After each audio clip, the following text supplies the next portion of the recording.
What's going on, guys? Welcome back to the channel. Doing some quick inventory. Figured I'd make a quick little video about one of my favorite things, and if you're a subscriber to the channel, probably one of your favorite things, and that's the AR-15. If it's your primary weapon, what should you have on it? Where do you start? Especially if you're new to the gun community. First off, welcome. But yeah, where do you start? You know what I mean?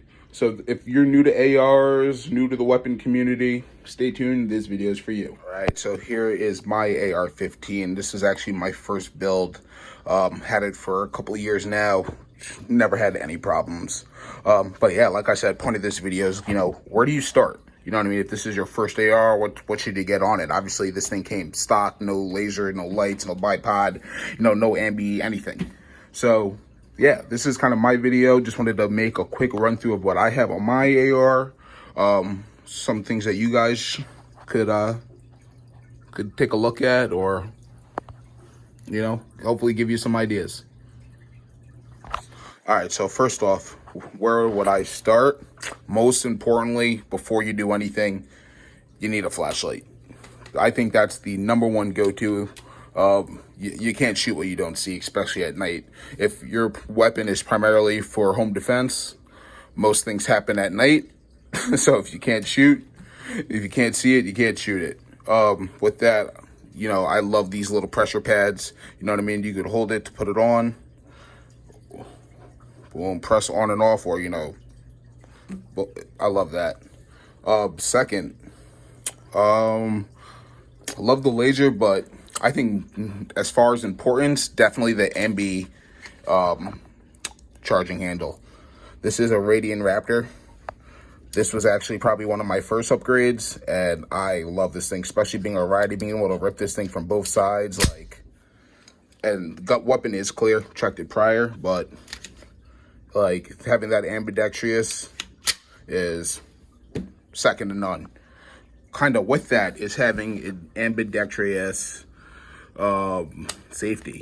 But as I guess in line of importance, skipping that, I would definitely go fat flashlight, charging handle.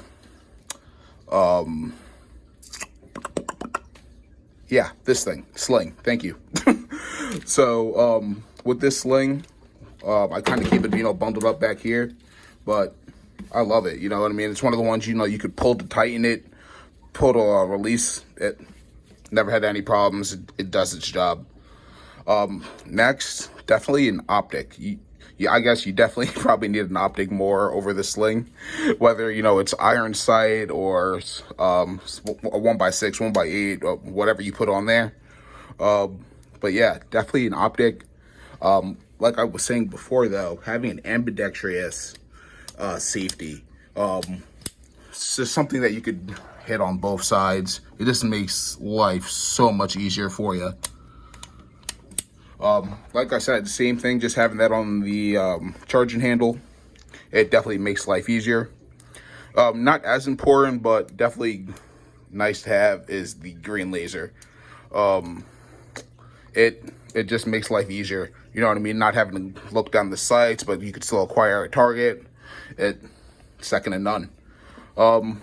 Lastly, definitely some type of can. If you can go quiet, if you can get a suppressor, get one. Why not? You know what I mean? If you can move quiet, you know what I mean, own the night, a quiet work, but quietly, 2 seconds, on and off, you can't go wrong.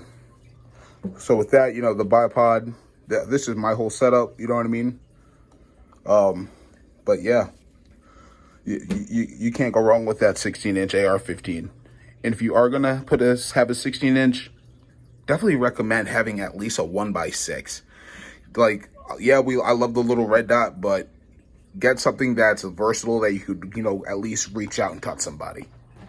Just as important as the weapon is, ammunition to feed that weapon system. A lot of people don't realize that 30-round mags, you will bleed through them quick. And in the middle of a firefight, you can't be sitting there trying to, shove your freedom seeds into a magazine. So I always keep, first off, right out of the safe, I got a 40-round mag ready to rock and roll for mine. Also, I keep another 40 round on my battle belt. aside from my battle belt, I have 3 mags ready to rock and roll at all times on my plate carrier. Like I said, if shit ever did hit the fan and you, let's say, had to use your magazines, you're gonna want some backups already loaded. That way, you're not sitting there having to refuel your mags in the middle of a fight. I keep some ready to rock and roll over here. I need to fill this whole thing up, but magazines for your primary weapon system, you need them, along with that backup ammo. All right, guys, so bottom line, moral of the story, what I would do first to last if I got a new AR: light, sights. Definitely lights first, then you need a sight, whether it's iron sight, 1x6. After the sight, I'm going ambidextrous charge and handle. After that, everything else is kind of plug and play, I feel like. Like I said before, I love the ambidextrous safety, or if you can, get a binary trigger. A little more firepower, never hurt anybody. Obviously, if you can, get yourself a suppressor. Bipod, not necessary, but good to have. But yeah, like I said, if you're new to the gun community, hope this helps. That's what I got on my AR-15. Like, comment, subscribe. Anything you would do different, put it down in the comments. I read every comment. Love getting back to you guys and hearing what you got to have to say. So yeah, hope this video helps somebody out there, and I look forward to reading your comments. Till next time.